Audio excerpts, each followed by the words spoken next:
Hi friends.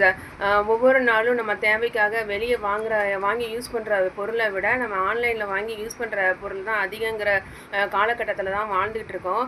இந்த மாதிரி காலகட்டத்தில் சீனாவில் ஒரு சுவாரஸ்யமான சம்பவம் நடந்திருக்கு. அது என்னென்னா, சீனாவில் வாங்கின ஒரு லேடி வந்து 66 வயசு ஒரு மூதாட்டி. அவங்க தனிமையில் தான் வாழ்ந்துட்டு இருக்காங்க. அவங்க வந்து ரொட்டீன் வேலையே ஆன்லைனில் பர்ச்சேஸ் பண்ணுறது தான் அவங்களோட ரொட்டீன் வேலையாக இருந்திருக்கு. தினமும் ஏதாவது பொருளை ஆன்லைனில் போட்டு வாங்கிட்டே இருந்திருக்காங்க. பாதி பார்சல் அவங்க பிரிக்கிறது கூட கிடையாது. வைக்கிற பொருளை வந்து இடம் பத்தாமல் எக்ஸ்ட்ரா ஒரு வீடு வாடகைக்கு எடுத்து அங்கேயும் வச்சுருக்காங்க.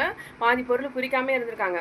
இதனால அங்கே அந்த ஓப்பன் பண்ணாத பொருள்னால ஸ்மெல் அடித்ததுனால அக்கம் பக்கத்தில் வேறு கம்ப்ளைண்ட் பண்ணியிருக்காங்க. இருந்தாலும் அவங்க வந்து அதை விடாமல் ஆன்லைன் ஷாப்பிங் பண்ணிக்கிட்டே தான் இருந்திருக்காங்க. அவங்க வந்து ஒரு வருஷத்துக்கு ஆன்லைன் ஷாப்பிங் பண்ண அமௌண்ட்டை கேட்டிங்கன்னா உண்மையிலே ஷாக் ஆவீங்க.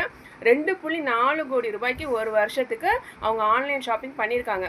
தேவைக்கு ஆன்லைன் ஷாப்பிங் பண்ணுங்கள். இந்த மாதிரி தேவையில்லாமல் வாங்கி போட்டு வைக்கிற மாதிரி எதுவும் பண்ணாதீங்க. தேங்க்யூ.